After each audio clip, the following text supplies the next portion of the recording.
नमस्कार। शब्द विन्यास 666 से जुड़े सभी मित्रों और साथियों का स्वागत और अभिनंदन।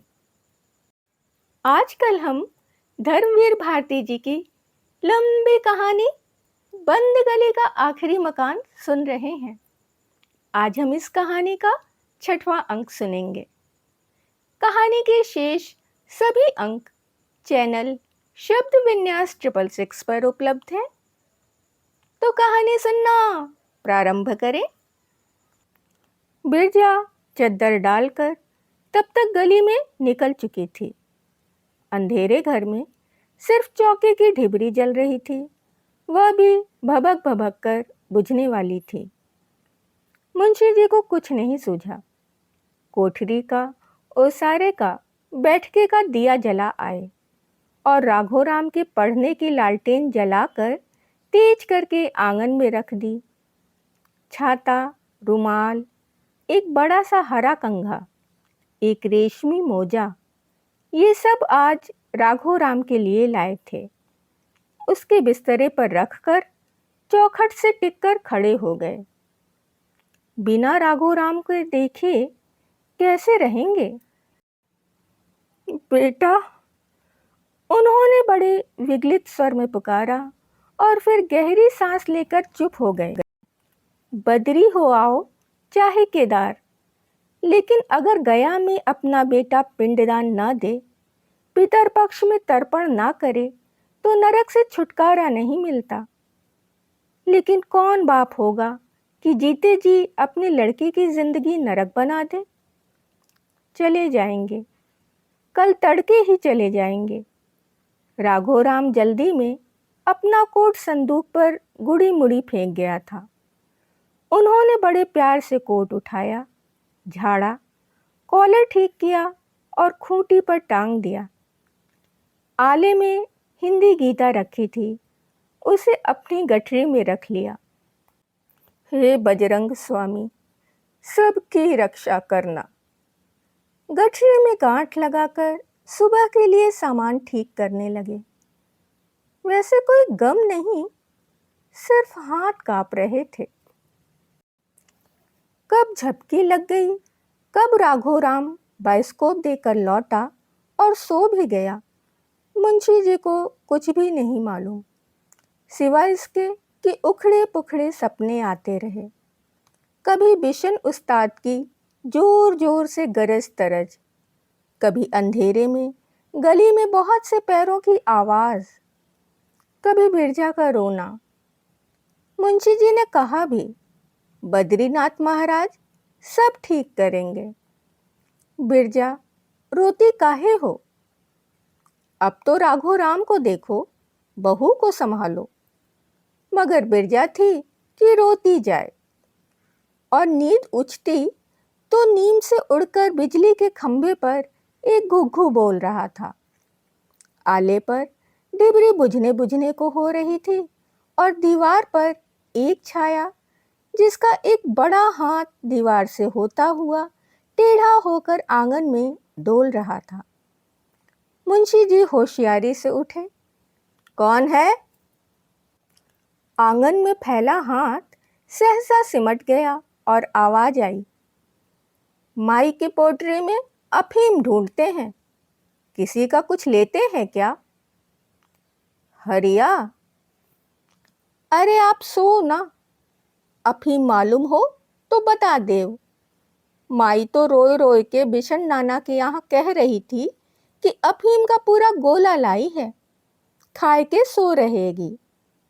तो अब तो बिशन नाना हार मान गए। माई को तो अब अफीम की जरूरत भी नहीं। 2 तोला हम ले लेंगे तो किसी का खजाना लूट जाएगा। हरिराम से सारी गाथा मालूम हुई। सारा मोहल्ला बिशन उस्ताद के आंगन में इकट्ठा था और बिरजा, जिसके मुंह से आवाज नहीं निकलती थी, चीख चीख कर अपने मामा के घर का एक एक राज खोल रही थी। मोहल्ला भर जमा था। पार्टियां 2 थीं, एक बिशन उस्ताद की धज्जियां उड़ने से खुश और दूसरी कल की छोकरी बिरजा की गुस्ताखी से लाल पीली, मगर दोनों पार्टियों का नारा एक ही था। अरे बाप रे, बड़ा दूध का धोया बनता था बिशनवा। हरे राम, नरक में भी ठौर नहीं मिलेगी इसे। और इसी परिपक्व क्षण पर अणु बम का प्रयोग हुआ। बिरजा ने स्पष्ट घोषित किया कि राघोराम की सगाई परीक्षा मुंशी जी के ही हाथ से होएगी। और बिशन मामा ने कुछ इगड़ तिगड़ किया तो अफीम का गोला लाई है बिरजा, पानी के साथ घूंट के सो रहेगी। गऊ और नारी हत्या का पाप सारे मोहल्ले पर। जनमत पलटा। बिशन ने सबके सामने कसम खाई कि मोहल्ले पर हत्या नहीं पड़ने देंगे। लेकिन इसके पहले कि विजयनी बिरजा घर लौटे, हरिराम पीछे से खिसक दिए थे। पहले ही मुंशी जी की आंखों के आगे ढिबरी, आंगन, नीम सब जैसे पेंग ले रहे थे। कभी इधर उठ जाए, कभी उधर उठ जाए। वाह हरी बिरजा, मुंशी जी को बहुत याद आती थी बिटौनी की। माँ की याद नहीं आती थी। आज जाने क्यों माँ की याद आ गई। जैसे वह बच्चे हैं और कमजोर हैं और खेल में बेईमानी करके बड़े बच्चों ने उन्हें पीट दिया है और टूटे घुटने, छीली कोहनी लिए वे सिसक रहे हैं। और फिर कहीं से बिरजा माँ की तरह आती है और उन्हें उठा लेती है।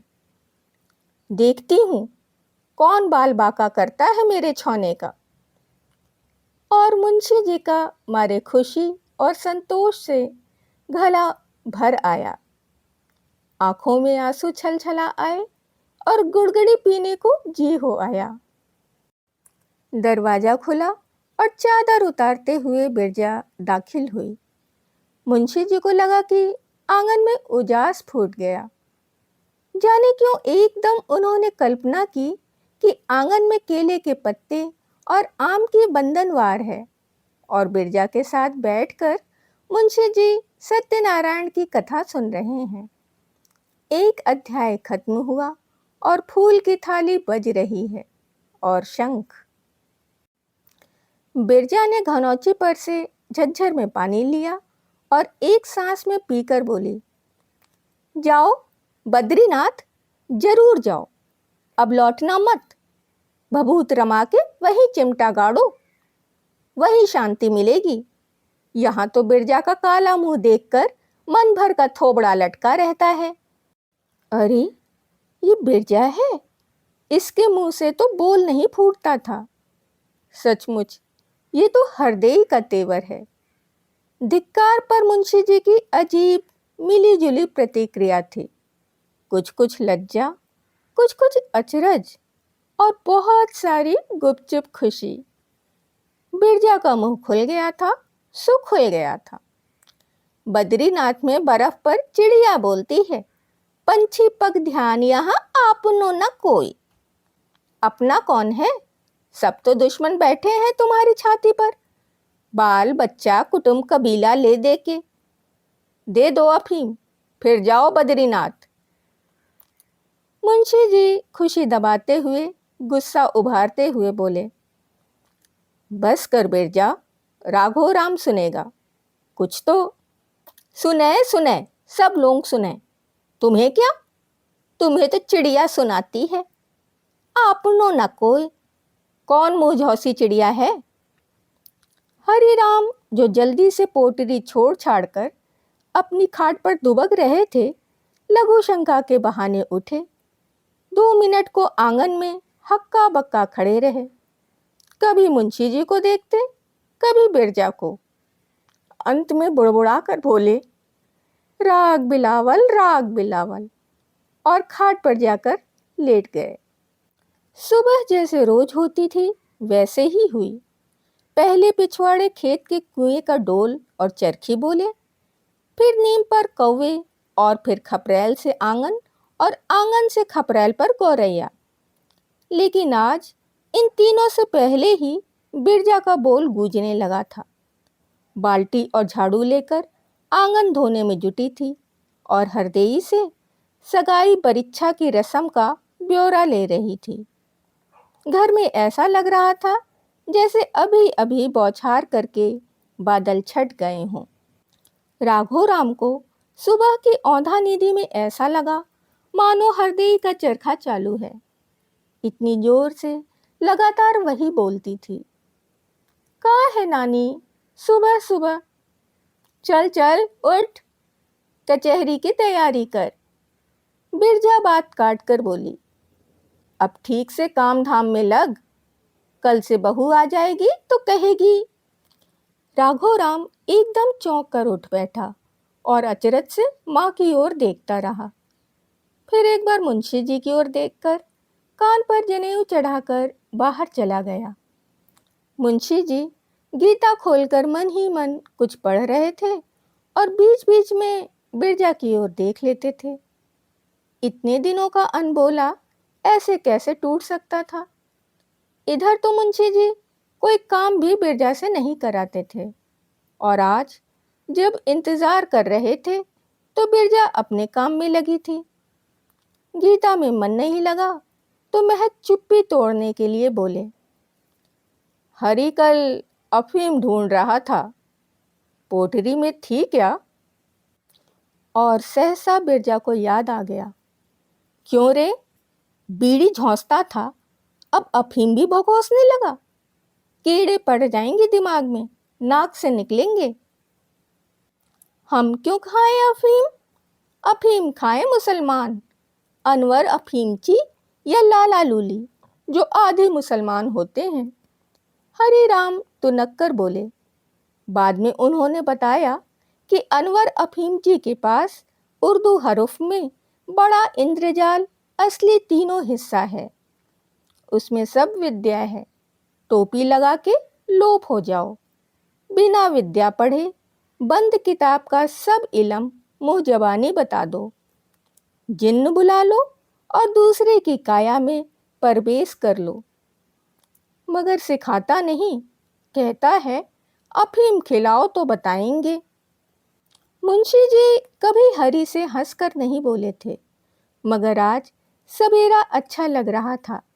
हंसकर बोले, अरे सब गप है बौड़म, दूसरे की काया में। ये वकील वकला का इल्म नहीं है जो पढ़ने से आ जाए मुंशी जी, सिद्धि से आता है। सब सच है। फिर हरिराम भाई की ओर कनखी से देखकर बोले, अफीम लाए के रख ली थी पोटली में, तो देखो ना, माई की काया में तो जीते जी ही जो नानी की आत्मा परवेश हो गई। कैसा टर्र टर्र लगाए है भिनसारे से।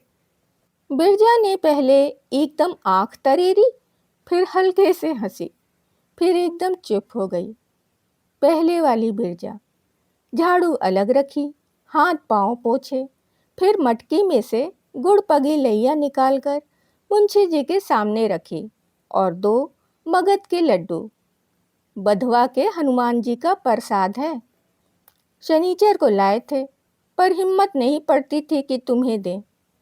हनुमान जी ने बिशन मामा का दिमाग ठीक कर दिया। बद्रीनाथ बड़े प्रतापी हैं, पर बंधवा वाले भी रक्षा करते हैं बखत पर। तुम सचमुच जा रहे थे, बिरजा की रक्षा तो उन्हीं ने की।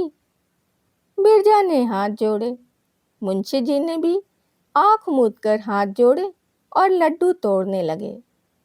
टूटते टूटते कुछ जुड़ गया था। मुंशी जी फिर गीता पलटने लगे, न इसको अस्त्र काटेंगे न इसको शस्त्र काटेंगे। और नीचे खुलासा किया था, लिखा था, मरता है वो मरता नहीं, जीता है वह जीता नहीं। अर्जुन तू समझ कि हारने वाला हारता नहीं, जीतने वाला जीतता नहीं। टूटता है वह कभी नहीं टूटता, जुड़ा है सो जुड़ा नहीं है। यह सब तो मैं लीला करता हूँ। और फिर मुंशी जी के मन में जाने कैसी सुस्ती और डर व्यापने लगा, या शायद सिर्फ अलकस। उस दिन कचहरी नहीं गए, हरदेई पाठशाला चली गई। राघो राम कचहरी चला गया। हरिया सारंगी लेके निकल गया तो खाट ओसारे में खींच ली और बिरजा से बोले, आओ इधर बैठ के जरा गोड़ दबा दो, बड़ा अलकस लग रहा है। बिरजा ने सज्जी मिट्टी से धोकर बाल सुखाए थे और माथे पर बड़ा सा बिंदा। मुंशी जी मंत्रमुग्ध से देखते रहे। बोले, बिरजा थोड़ी उम्र और है, सदा साथ देना, तुम्हारे बगैर। बिरजा खिलाई, बुढ़ाता चेहरा कैसा मधुरा आया। हम सगाई बरिच्छा में नहीं रुकते, बद्रीनाथ चले जाते तो तुम सचमुच अफीम खा लेती। बिरजा कुछ बोली नहीं, लजा के दीवार की ओर देखने लगी। मुंशी जी ने हौले से उसका मुंह अपनी ओर घुमा लिया। बोलो ना। आंगन की कुंडी लगा आवें, दरवाजा खुला है। बिरजा बोली। वही दिन था जब दिन ढलते ढलते मुंशी जी को तेज बुखार चढ़ाया। वह तो मालूम भी नहीं होता। मुंशी जी बहुत खुश थे। पहले कभी शाम को कचहरी से लौटकर इसाक मियाँ की टाल पर एक आध हाथ ताश पत्ता खेल लेते थे। फिर सब छूट गया था आना जाना। शाम को भवनाथ आए तो बोले, इसाक मियाँ हो तो चलो आज एक हाथ ताश पत्ता हो जाए। लेकिन खाट से उठे जूता पहनने के लिए तो पैर डगमगा गया। भवनाथ ने थामा तो बोले, भैया तुम्हें तो ताप चढ़ा है।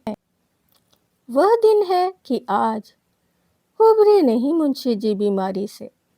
पहले कुछ दिन ओसारे में खाट लगी, बीच में कुछ ताकत आई तो कुछ दिन कचहरी भी गए, लेकिन फिर खाट से लग गए। अब यही ऊपर वाली कोठरी, सिरहाने के मोखे से दिखते पिछवाड़े के खेत, कुआं और बीच में हनुमान चौरा। राघोराम सुबह शाम नित्य घंटों पास बैठता था। बैनामे की नकल, मिसिल की नकल सब मुंशी जी उसे सिखा रहे थे। बीच बीच में सब रोक एकटक उसे देखते, फिर कहते, मरते दाई बेटा के हाथ से गंगा जल और तुलसी मिल जाए बस। और बिरजा तुरंत आंखों में आंसू भर के कहती, कुभाका ना बोलो मुंशी जी, लड़के का मुंह छोटा सा निकल आया है। ब्याह का घर सारा काम पड़ गया है। हम सेवा नहीं कर पाते तो शाप न देव। नहीं नहीं बिरजा, मुंशी जी गहरी सांस लेकर कहते और फिर मोखे से बाहर खेत की ओर देखने लगते। आज कहानी यहीं तक। आपको कहानी कैसी लग रही है? अगर पसंद आए तो लाइक कर दें, अपने मित्रों और परिवारजनों में शेयर कर लें। जो नए सदस्य हैं वो चैनल को सब्सक्राइब कर लें और बेल आइकन को दबाना बिल्कुल भी ना भूलें। अपने सुझाव और विचार कमेंट्स के जरिए हम तक आने दें। अभी तक के लिए विदा। शुक्रिया।